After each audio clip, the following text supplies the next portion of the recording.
Hello, everyone. Good morning, good afternoon, and good evening. And I say this because, as usual, we have colleagues from all over the world joining us today. It's really nice to see you all being active in the chat box already. Can I just ask you, a couple of you, to write a yes in the chat box to make sure you can hear me at the moment? Perfect. I see that's a yes. Before we get started and I introduce today's speaker for our Transformative Teachers webinar from Trinity College London, I'd just like to go through a couple of bits of housekeeping so we all know what's going on. As many of you will know, this webinar will last about 1 hour. So our speaker will be talking for about 45 to 50 minutes, and there will be time for questions at the end. This is being recorded as well. You can see there are a lot of people in the room at the moment. So if you drop out for any reason, you have a bad connection, maybe you need to run off to a classroom, mark some homework, whatever it is you need to do, this is being recorded and the recording will be made available to you if you can't come back in or have to leave a bit earlier. At the moment, you should be able to see my screen, which I'm sharing. Later, you'll see the speaker. You'll also see us as we're speaking. You'll also notice that you do not have microphone empowered at the moment because there are so many of us in the room, but we do want you to be interactive and to talk to us as the webinar continues. You can see that the webinar chat, the chat box here works very well. Lots of people interacting already. So please continue to use that, but you can see it moves quite quickly. So if you have a question either to us or to the speaker, it's probably best to use the Q&A button. I see someone's already done that. So have a look for that setting, the question and answer button. Those don't disappear, and we'll try and get to your questions as soon as we can, either during or after the talk. Without further ado then, I'd like to introduce our speaker today. Let's see, make sure all the tech is working. Hello, Silvina, how are you? Hey there, hi everyone. Great for you to join us today. Thank you so much. Lots of people already excited for what you're going to talk to us about today. Just for those of us, or for those here that don't know who you are, just to let everyone know that Silvina is a teacher of English and a materials writer from Buenos Aires in Argentina. She holds an MA in TEFL, and she's worked in ELT for more than 20 years. She's currently living in Spain and teaches adults online, and she also creates lots of materials for her own lessons and shares them on her website, which is eflcreativeideas.com, and we'll put that in the chat box a bit later. Silvina works as a freelance materials writer for highly recognized platforms and language schools. So I'm going to hand over to you now. Thank you so much, Simon. Thank you very much. Welcome, everyone. It's a pleasure to see how many people we have from many different places and parts of the world. So it's a pleasure for me, an honor to be here with all of you. So as Simon said before, we are going to talk about creating materials for low-level students using authentic resources. So the purpose of the webinar today, the objectives are, we will talk about the importance of creating our own materials. Then we will define authentic resources. And finally, we will share tips and ideas to write materials for low-level students. My audience is basically mainly adults, but you can adapt the materials for teens, or some of them authentic can be used with kids. So the very first question that I have here is, why should we write our own materials? I mean, there are countless reasons for writing our own materials that I don't have enough time to mention, but I listed some of them here and I will mention them and I will explain a bit what I mean. So the first one is personalization and representation. So when I was looking for the picture for this slide, I was thinking of a tailor, a person who has the measures, who has the information, the materials, everything that the customer needs. So in this case, our students, we have all the information available. We know what our students need. We know our students' context. So creating our own materials has that advantage. We know we want the materials to be relatable. We want our students to feel represented in the materials we make. So that makes a big difference when we make our own materials. We can be fully creative. We can use a variety of colors, a variety of activities. We can adapt, change, tweak, destroy a lesson plan, make it over again. I mean, we can adapt it to any different person, and that's something we have to take advantage of when we make our materials. Another important reason here to make our materials, especially for low-level learners, is scaffolding. We need to provide our students with the support they need to do every activity we are making for them. We can provide them, for example, with some useful language charts or boxes. We can provide them with some speech bubbles, with different vocabulary they can use when they are speaking. They need a lot of support, especially at low levels. So when we do the materials, we know what they need and we can provide the right scaffolding. Also, we have to be very careful because we have to organize and make sure that each of these stages in our lesson plan make sense and they transition well and they flow as we are doing it. Another important element is task variety and task differentiation. So all roads don't lead to gap filling. That's something that I strongly believe, because we usually, the most used activity in our lesson plans probably is the gap filling. And there are so many options that we can do and we can use and we can vary. And sometimes we are kind of more limited in a course book because the variety of activities is not wide, but by making our own materials, we can provide different things to do in a lesson plan. And then this leads to task differentiation, especially mixed ability groups. We can differentiate the tasks. We can provide students with kind of a choice board. They can choose, or the teacher can decide which activities each student can do according to the level of complexity. So this is really important when we are teaching lower levels, that they need perhaps more support than others, or other needs more challenge. So they are, by differentiating the task, we can comply with or cater to every student's needs. Another important element is chunking. This is a nice illustration because when we decide to use authentic materials, sometimes they are too long, or they are too complex, or they are difficult to follow. The information is difficult to digest, especially at lower levels. They need a lot of support when understanding authentic resources. So when we have a kind of long video, we can chunk it, we can slice it like a cake, like a pizza, and then we can work on different activities for certain seconds of the video. We can work on different paragraphs of a text, and we can give them task variety too. So that's an important element to take into account when making our materials. It's better for processing information, it's better to digest, and they can take their time to do each activity. Another important element that we can take into account when making our own materials is contextualization. And here I wanted to make a comparison between prefabricated, ready-made materials and the ones that we make for our own students, for our own contexts.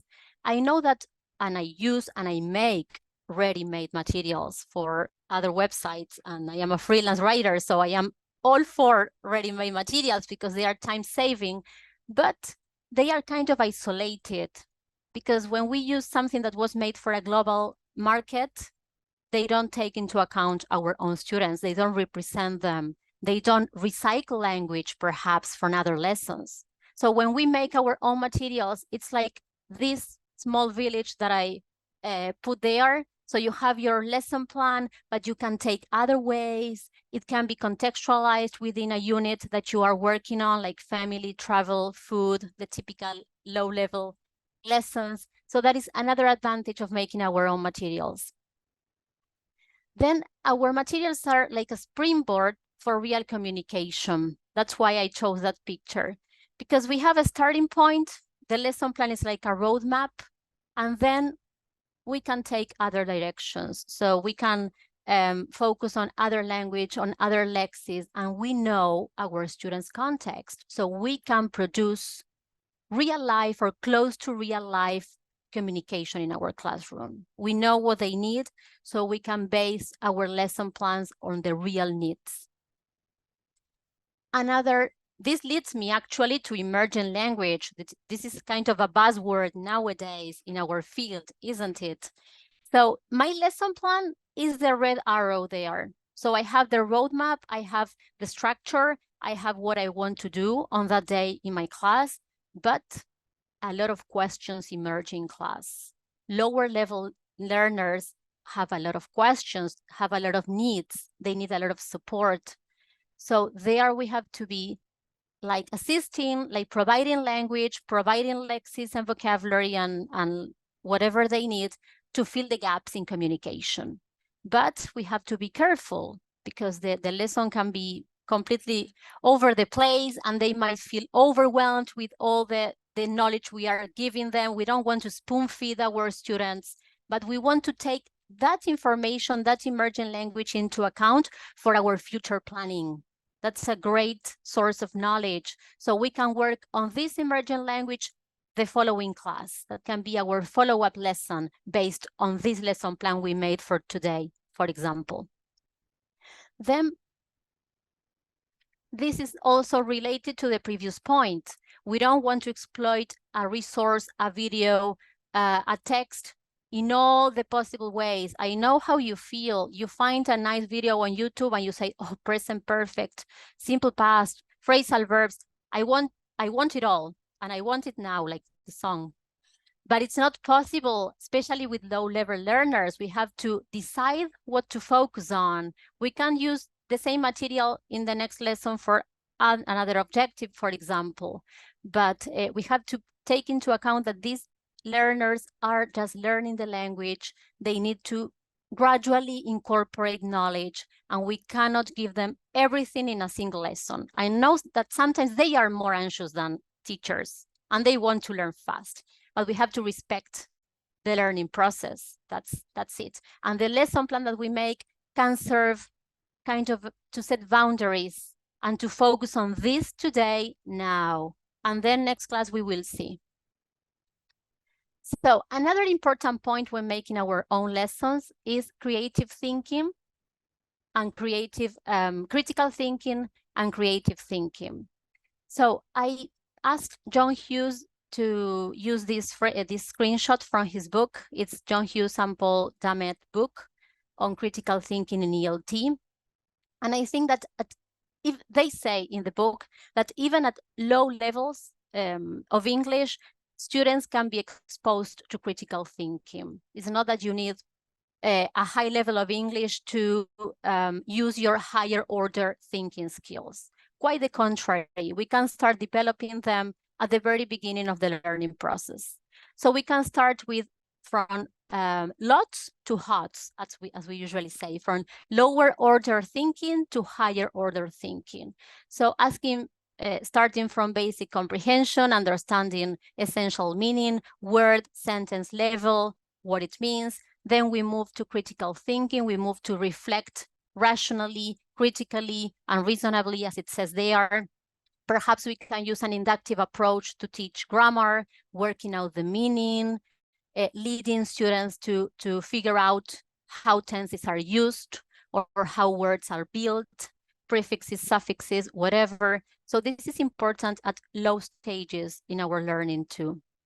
And finally, we move on to creative thinking, which means putting all this content in practice, all the knowledge, all the language, the lexis in practice, and generating new ideas.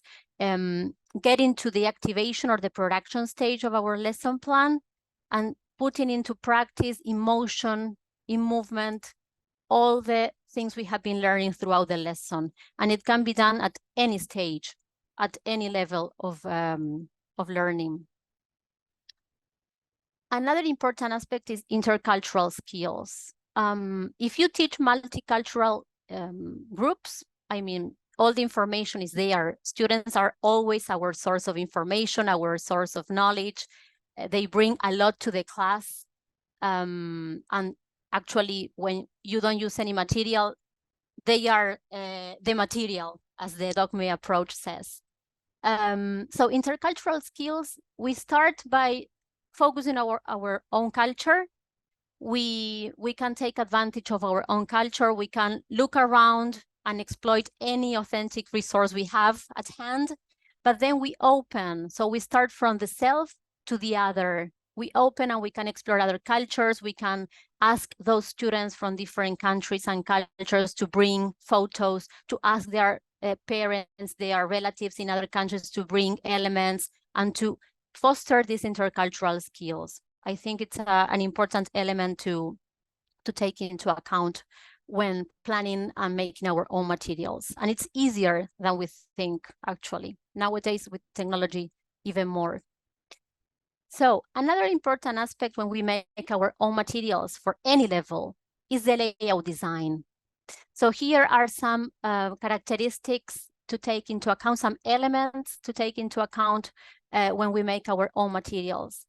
As I said before, flow and sequence is very important. So we have to make sure that each activity in the lesson plan gets together, has a kind of connection with the following one, has a purpose, and they all lead and support the student to the final stage. So when you make your lessons, try to connect, okay, is this feeling related to the matching activity I'm providing next? What's the connection? What's the purpose?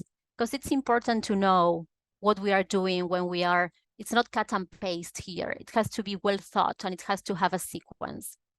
Consistency is another important element, and it's kind of present in the other elements behind. Clear instructions. We have to be consistent with instructions we write. They should be short, simple, below the student's level or at the student's level. We shouldn't spend too much time figuring out what to do. It should be easy to understand. So the instructions should be short, simple, and also perhaps using bold type to distinguish, to make a distinction between the instruction and the exercise itself. Numbering is another element that I usually use in my lessons. Again, the worksheet should be easy to navigate. So numbering is good for reference, for correction in the future. Which exercise, do you have a question? Which exercise, which number? So it's easier for reference, and it's easier if you're sharing lesson plans with other teachers for them to navigate and to refer to in the answer keys, for example. Spacing is also important. If you can see an example there, a lesson plan that I made, I will go, we will see it later. I try to leave some white space, some spacing between the sentences. Consistency also in spacing is important. A white space is a clear mind, so we should leave space, because otherwise a cluttered page is kind of overwhelming with too much information, like in course books. They are restrained with space, but when we make our materials, we have all the space we need. We have to take advantage of that. The visuals are important. They should serve a purpose. They can be for decoration, but they shouldn't be a distractor in our lesson.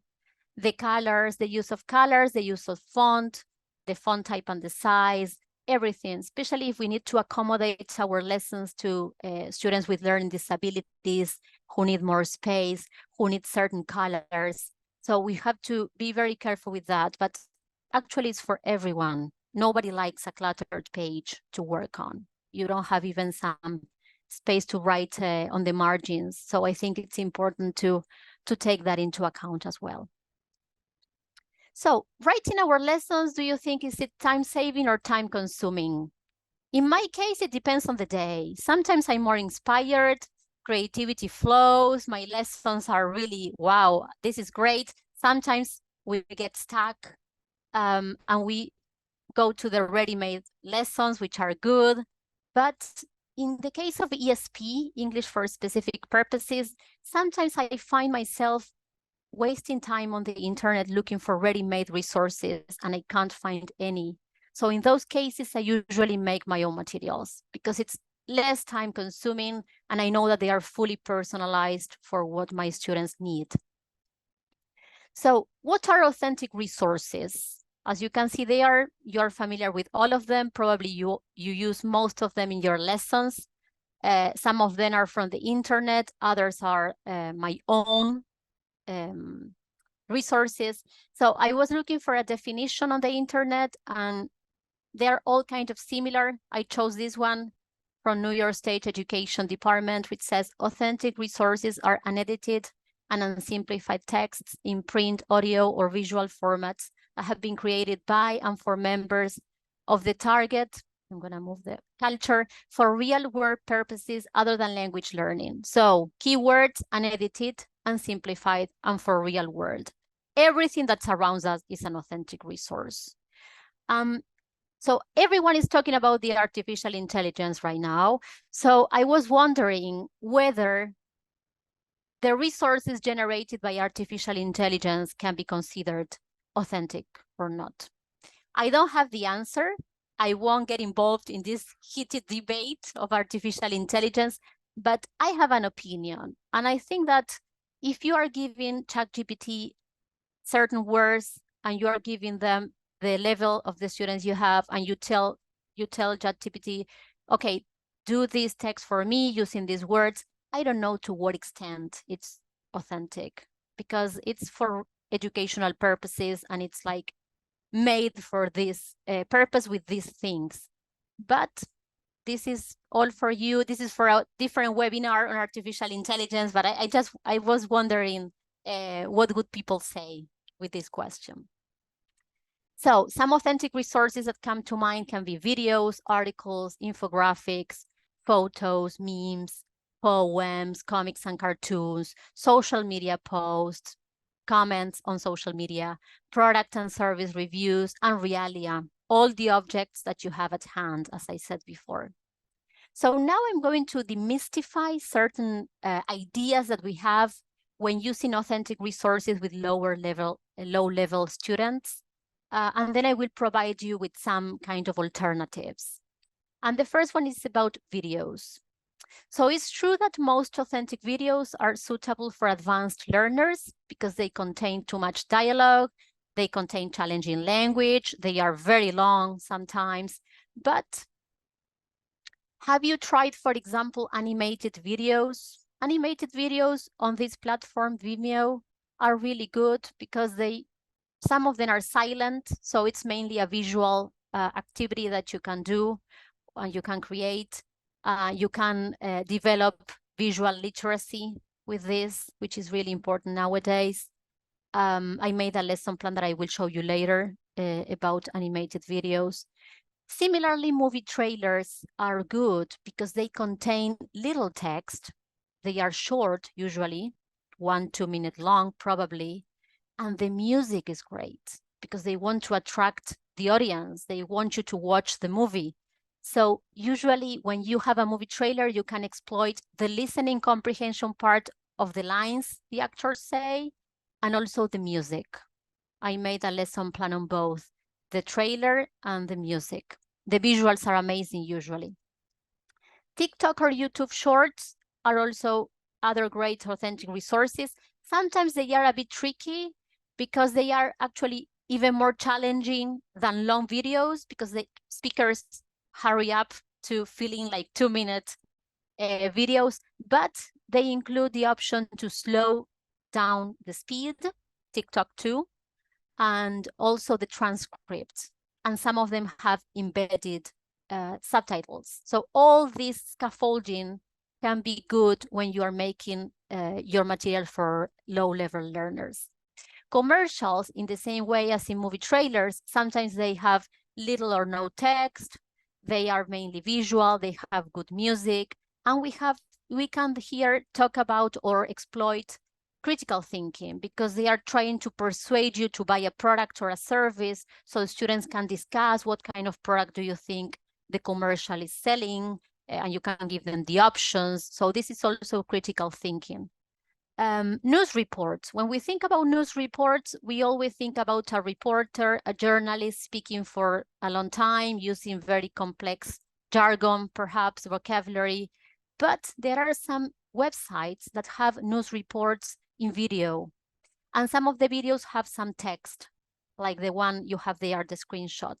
So this is another alternative to show students reports, news stories, real news stories, but without big or long videos and reporters. Last but not least, in this section, I have song covers. I came across Bossa Nova, which is a Brazilian movie music genre, which is actually chill music, relaxing music, and you can find any song that you like. Perhaps is more challenging in the original version. In the bossa version, things are smooth and the lyrics are easier to understand. So you will see an example of a lesson plan that I made with a bossa version and the original version of a song. So students can compare, then they can understand the original one later once they understood the bossa version. So it's true that most authentic texts can be overwhelming. And then if we adapt them, they lose authenticity, because I usually adapt the texts, but I know that they are not fully original anymore. So for this purpose, I have, for example, close to the news stories in the videos, we have the news headlines. Instead of using a whole piece of news, we can use the headlines. Have to be careful because headlines sometimes are difficult to understand as well, because they are too short. But with an image that accompanies it or a video, students can make up the whole story. Social media posts are also a good idea. They are authentic texts. I came across a website, a platform called Reddit, which is similar to Quora. I don't know if you know them, in which users ask any kind of question, and then people answer, like this one. What's your favorite thing to do on a lazy weekend? Simple present, A1, simple. So you can, before making your material, you can choose the post or the opinions of the users that you think are appropriate or suitable for your learners, and you can ask them to read those. And this is real communication. So this is really good. Similarly, we have product or service reviews. TripAdvisor is a good resource when we are in the unit of food, when we are making materials for restaurants, ordering food, ordering products on the internet, Amazon. Look for reviews. Usually they contain really nice adjectives and not so nice for the bad reviews, which are really good also to compare.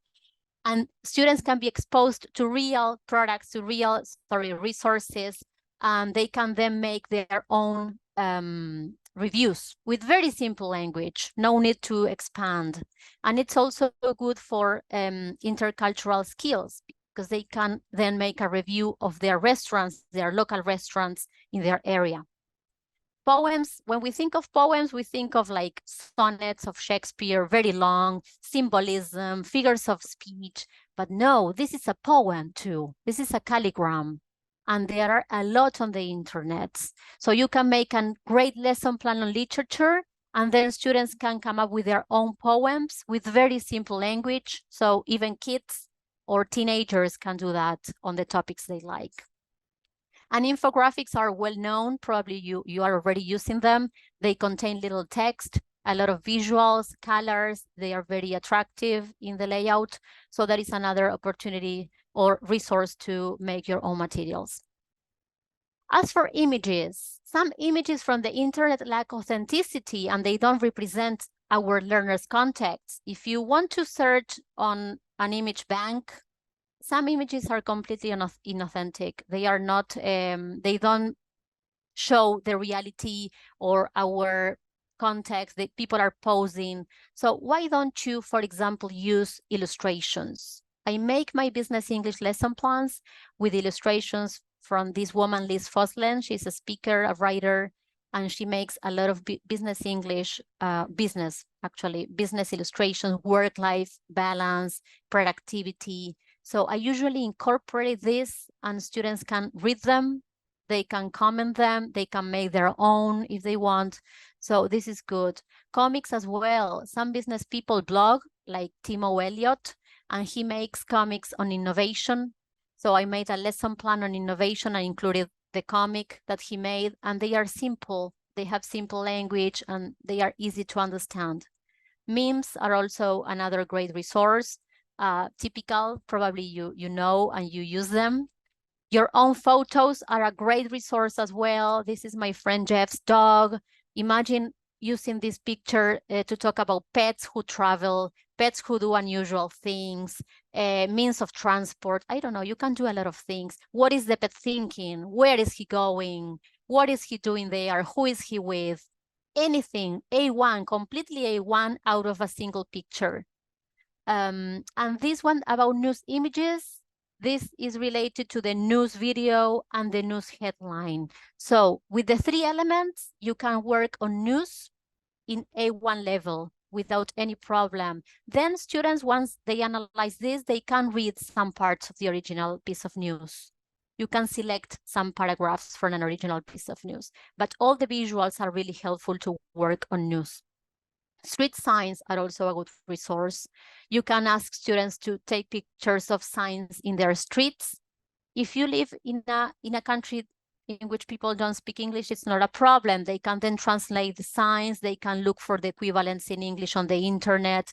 This is interculturality as well. They can compare if they are in a multicultural setting. Urban art. I guess that when you leave this session and you go to the street, you can find a wall with something where you are. So take a picture, ask your students to take a picture to share. What does it mean? You can make your own urban art as well. I mean, there are a lot of things to do. And graphs, business English, A1, A2, they can simply talk about trends with some graphs. You can teach go up, go down, stay stable, very short and simple chunks, and they can work on graphs at lower levels as well in business English. So when we use authentic resources, we want our students to feel a sense of accomplishment. They want to feel that they can do it, that they are not overwhelmed, they are not frustrated. So for this purpose, we can do everything and a lot of things using authentic resources in class. So I'm going to show you some examples now. This is, there you go. So the first example that I have is kind of a popular lesson plan on my website. I made it some time ago, and it's based on an animated video called The Bystander. It's for A2. At the very beginning of the lesson plan, you can see some examples of scaffolding, because I want my students to know what the bystander or what bystander means. First of all, I give them some options. Then I want them to predict before watching the video, and I give them some phrases as support to state their opinion. I use the screenshots for prediction here because it's a good practice and visual, and the colors are good. We have a balance of black and whites and gray, and it's really good. On the second page, you can see the while listening stage, in which students can watch or have to watch the very first part of the movie. So there I am chunking the video, as you can see, and they have to complete the sentences. I know that filling in ideas is a bit challenging, but if you read the information, I can hear, I can see. So it's mainly visual because the video has no text. It's silent video. So this, it's a kind of free but controlled activity, let's say. You can see the numbering in my page. You can see the use of the white space. You can see task variety because I am chunking the video. I am exposing them to more than one activity with the same resource. This is another lesson plan that I have for A1, which is called my week. So the very first thing that I do is to give them the days of the week in a chart. If it's too easy for them, you can omit, you can cover the box. I mean, it all depends on the support your students need.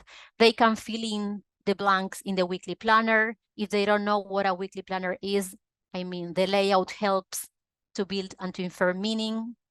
On the second page, you can see a wide variety of visuals in which students have to match. I say wide variety because I chose elderly people, people with disabilities, people from different cultures. So even in these tiny details, which are not that tiny, we can make a difference in our materials. Especially if you're sharing them with other teachers worldwide, as I do, I think that they need to feel represented. I know that I'm not representing everyone, but at least I'm thinking of other cultures and other people. We have the element of personalization in number 3, because students have to match the activities here in number 2 with the weekly planner, if they do some of them. And I am connecting the elements. This is what I told you before. elements are kind of connected. So then they have to write some activities they do in the weekly planner in number 1. Okay, so we are kind of connecting the dots in these activities. Then, as I'm going to work on a song about the days of the week, I want to pre-teach perhaps or review some vocabulary. Again, a lot of scaffolding, a lot of support. I am giving them the visual, I'm giving them the letters, the beginning, the ending, the number of lines. Super easy for students who really need it. If you have other students this is super easy, delete or cover the letters and the parts, and it's more challenging for them. So task differentiation here. The while listening stage, as I told you before, I'm experimenting with bossa nova. So students first listen to the bossa cover of The Cure. It's a very popular song by a British band. And they will complete the days of the week. And then they will complete or kind of work on these graphics. They are the heart, the head, and so on, that we pre-taught before. And then they can sing along the song, and they can compare the original version with the bossa cover, and they can tell me which one they like the most, what's the song about, some critical thinking. They have to infer meaning, they have to interpret the information there. The last paragraph is very challenging, so perhaps you don't deal with that and you just work on the first part. Or for curious students, you can translate if you want. Language 1 is okay, is valid, is fine at times for some purposes. And then, well, we have this scaffolded activity in the song. At the end of the lesson, we have a choice board, as I told you before, so students can choose one of the tasks. They can talk about their favorite day of the week. They can write about a typical day of the week. They can listen to another song with the days of the week by Avicii.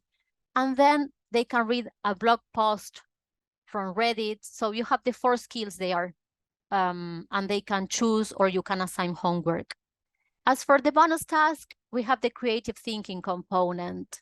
They can create their own memes about the days of the week, which is kind of fun, I think. And they are recycling language. Sick day for A2. I'm going to show you only this page. It's the use of the comic. I am using a comic from a newspaper. You can ask students some comprehension questions about the comic. And then the element of personalization, asking about their sick days, when they called in sick at work, the use of the mind map. Instead of questions, you can vary the format. So this is good. Then we have another one that you saw before, the spoiler, fake or real. I am here using news headlines from real newspapers, news photos from real newspapers, and the element of critical thinking, because I want students to spot 2 pieces of fake news. I am giving them scaffolding because I am giving them some phrases to use when speaking. And then on the second page, you have more authentic resources because I am using the short little texts under the headlines, which are called drop heads or decks in newspapers, and they contain little information, sometimes a bit challenging, as you can see, but you can help them. They can use a dictionary, and they have to match the pieces of news, correct their predictions, watch the news stories. There you have videos, visual literacy, and then they have to put themselves in the news protagonist's shoes. Like, what would you do? How would you feel if a mouse tidied up your workbench, for example? They are unusual pieces of news. I added a reading task, which is an infographic, the one that you saw before on how to spot fake news. And then the creative and productive stage is creating their own fake news and looking for unusual news on the internet. And students have to spot which one is fake and which one is real. And bonus tasks, I included some videos and a quiz from the Guardian newspaper, which is pretty simple. Here we have another example. So we have some scaffolding there about a lazy day, visual support. We have a matching activity with more visual support, a box at the end of the page with some scaffolding to speak. We have the social media platform Reddit again for a reading activity, Then I included another video on people speaking in the street, very short, what they do on a lazy day, different activities for their listening comprehension. You can always work on decoding skills. You can work on linking, on connected speech, even at lower levels. I do that all the time. And the last part is creative thinking. So they have to create their own blog post as if they were writing on Reddit, for example. I think this is the last one I want to show you. So here we have intercultural skills. I wanted to ask some friends that I have in different parts of the world to send me what they can see from their windows. So I got a lot of pictures. I'm very thankful. I couldn't include them all, but I wanted to show kind of variety here. And I want students to describe what they can see, what they can hear, what they can smell. I want them to use the senses. This is a good activity for visually impaired students, students with hearing loss. So they can use not only the visual, but also the other senses. I mean, this is an inclusive activity. Then I included some from controlled to free practice. They are very simple activities, some production, some critical thinking, like comparing information, comparing photos, saying what elements they can't see, what there is, what there are. Then they can watch a video, which is mainly visual, a lot of windows from the world. They can list the things they see. They can use this great website called Window Swap, in which they open a window, a random window from the world, and they can describe it. And it's an authentic resource. They are authentic views. And the same with the last one, with the bonus task. They can get on a means of transport in any city they choose. And you can see what you have around and you can describe it. This is great for lower levels. If you teach higher levels, you can add more complexity. They can describe other things. But for lower levels, I can see, there is, there are, and whatever they can see. The final production there is describing their own window, of course, what they can see from their windows. If they don't want to share, they can draw, they can share a short video, they can work on their visual literacy as well. So more examples on my website. We have, I made some other lesson plans. For example, Are You a Foodie? It's based on a commercial with Ed Sheeran. This is another popular lesson plan on my website. It's a hilarious commercial on the Heinz ketchup, and students can work on decoding skills here. This is available on my website. A Perfect Day is based on the movie trailer and the song, as I told you before, an American classic. A Bad Day, I made it in collaboration with Richard Moon, who is another material writer. It's based on the song. It's a very nice song from the 90s, I think. And it's for A2 levels, very visual. And we don't work on the lyrics here. We work on other elements of the song, which is good, like not to work always on the lyrics. A Day in the Life of a CFO. It's another one that I made for a student who is a chief financial officer. And I used an article from Investopedia. So when you look for a day in the life of, they are always easy or kind of easy because it's like routine. So if you have students in different fields, look for articles and videos, a day in the life of, and you will find a lot of interesting, authentic resources to use.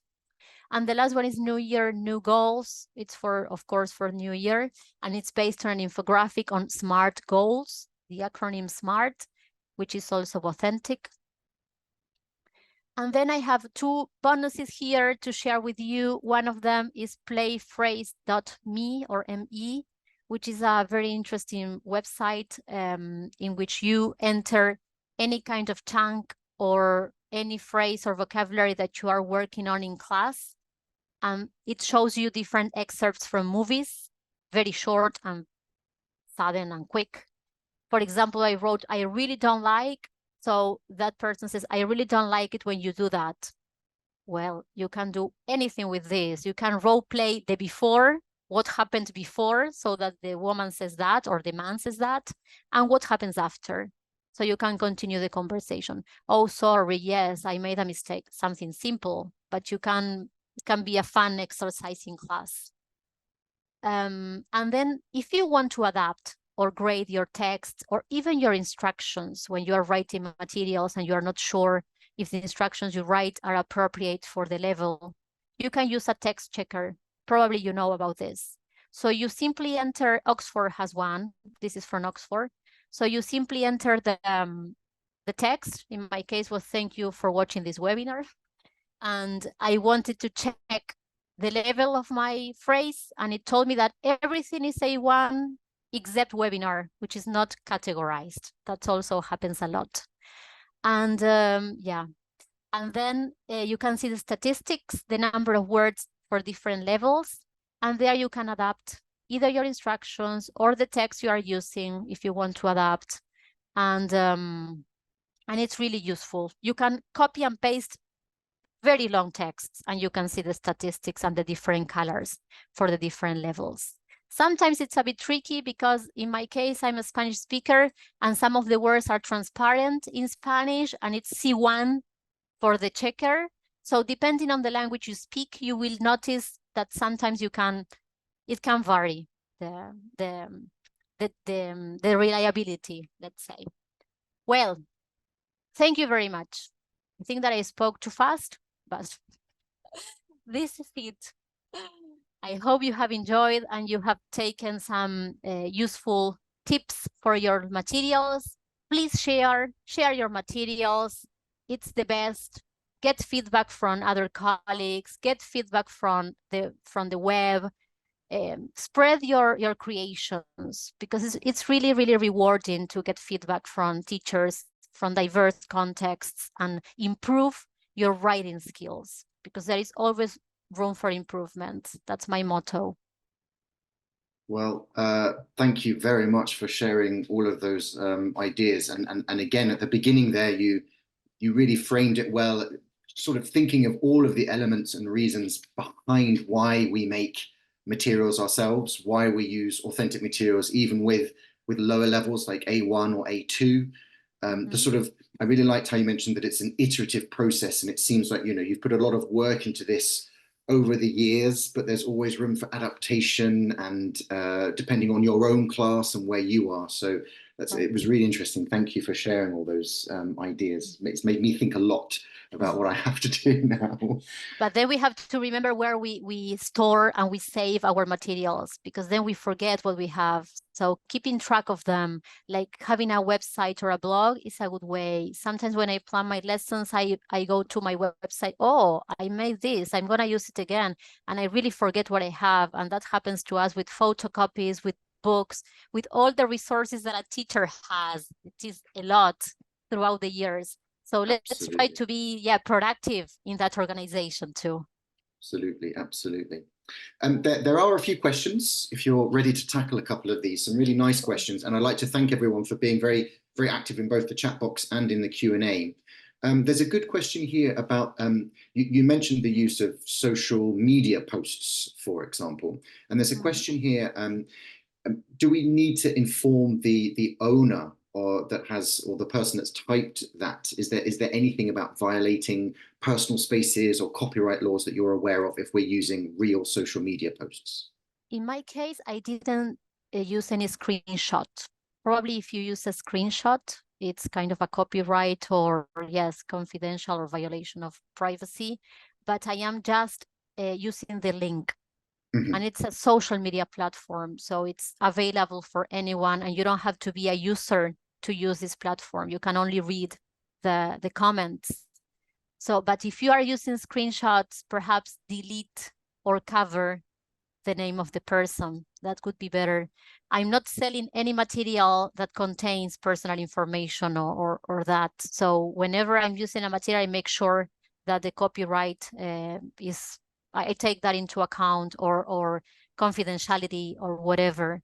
So if you provide students with a link, but as I said before, make sure that the content is appropriate, because some of the platforms have offensive language, or they contain, I don't know, some language that is not appropriate for a classroom. So check it in advance. Make sure that you are providing the right link to use in class. Yeah, I think that's quite interesting. A lot of your worksheets there that we see that you're kind of getting the students and the learners away from the worksheet because you're saying now go to this website. If there is technology available in the classrooms, you can link those things there, right? So you're either using, as you say, something you've adapted and kind of created a worksheet, or you're sending them to the real source itself as well. So they get an idea of really, it's a really, really authentic piece because here it is in the real world. I really like that idea. Mm-hmm. And again, questions have come up about things like copyright. So I suppose it's very important for each teacher in their own country or in wherever they are in the world to understand the copyright laws whenever they're creating materials. Is that right?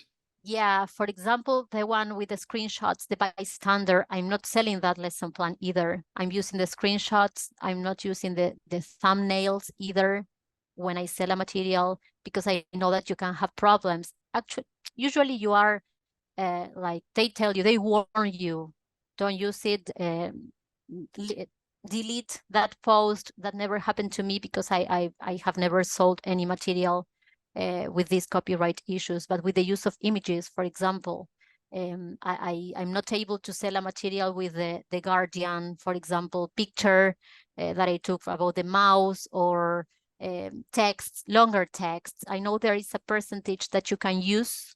I don't remember the number, but if you want to use an authentic text, you cannot exceed a percentage of the original text. If you want to embed it, again, I usually use the link. But if I want to use the authentic resource, I wouldn't sell that lesson plan. It's for free. I don't want to take the risk, and it's not legal. So it is important for us as teachers to know, again, in our own countries, what the law says and copyright laws and so on. So that's good. And as you said, each country varies, and it depends on the country how the laws of copyright laws. Yeah. Mm-hmm.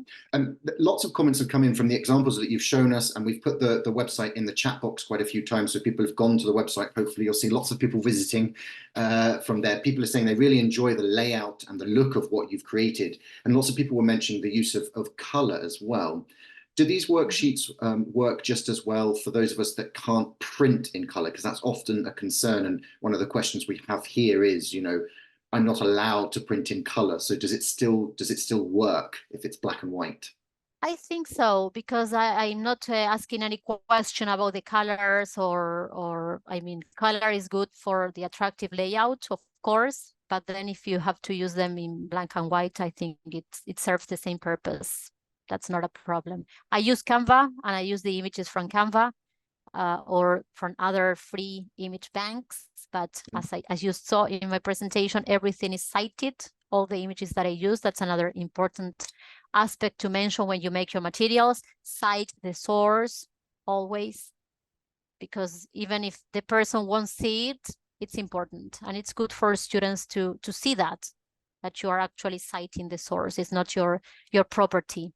The outside my window, the owners gave the photos to me, but in the other cases, it's all from image banks. So that's important. Yes. And I love that idea earlier that you were saying, if you're not selling these materials, if you're using them in your own classroom, you can use your own photos. You can ask students to bring in theirs when they're comfortable doing that as well. So it's a nice bit of personalization in kind of creating the materials as well as discussing them. So I really like that idea. I think that any unit from a book, you can ask students to bring photos like food, anything, all the typical topics. They can get some nice videos or photos if they want to. Of course, it's an interesting project to do. Absolutely. And just on that point as well, obviously, we've been talking about lower leveled learners, so maybe A1 or A2. We have a good question here about critical thinking, because you mentioned at one point that we're activating critical thoughts and asking kind of higher order questions in a sort of way. When someone has a lower proficiency level and we're asking them to do, higher order thinking, if you like, how does that work in your own classroom? Does it, is it too much for them to do, or are they able to cope? Well, spotting fake news is a higher order level, critical thinking level, I think. So, and that's not something that you need to have a C1 to spot a piece of fake news. Inferring meaning, analyzing information, comparing, ranking, those are higher order thinking skills activities that you can use. Absolutely. So I guess yeah, it's sort of thinking about what that analyzing actually means, and they can graphs. do it in their first languages, right? So if they're able to do that, we're showing them, and part of our job is helping them, even at the lower levels, to use those skills Of in the course. target language, in this case in English, right? Even if their proficiency Yes, might be lower, they've still got all of this knowledge of the world and logic and all of these things, and we don't treat them like children because they're lower proficiency. They're exactly. adults with lower proficiency. Yeah, Let's connect those things. right. That's a good point. Yeah. Yes, yes. Excellent. Love Good. it. Well, we're kind of coming to wrapping up here. There were some really nice questions again. So thank you to everyone who attended today. It's been a very lively chat. And I hope you've seen, again, the websites that we've put in there. I should say, for those of you that are interested, again, in creating materials and maybe looking at getting a qualification about creating, adapting, and evaluating materials, do keep in mind the Trinity College London Certificate for Practicing Teachers, the Cert PT. That's a level 6 qualification, which is just exactly about this, looking at materials, creating them for our classrooms, adapting them, and then reflecting on how well they have worked, how they can be improved. And that goes back to what you were saying, Silvina, about the iterative process of everything we make. It worked for this class, but it didn't work for this Right. one. How can I make it work for other people? Instructions for teachers when I'm not in the room. So lots of things to think of. That's very good that you are including that, because in my times I didn't study all those things. So it's great that teachers can take advantage of that. Yeah. Absolutely, absolutely. And biggest thanks, of course, to you, Silvina. Thank you for making the time with us, for sharing all your wonderful ideas, not only in this webinar, but on your website as well, which is definitely now in my bookmarks, and I will be telling all my colleagues about it as well. Thank you. Thank you, Simon, and thank you everyone for attending today. Thank you very much. And we hope to see lots of you again next month for the next Trinity College London Transformative Teachers webinar. Thank you very much. Enjoy the rest of your days. If you've got lessons to go to, enjoy your lessons. If you've got homework to mark, enjoy that. And if you're just relaxing, well, doubly enjoy that as well. All right. Thank you very much, everyone. Bye-bye. Bye-bye.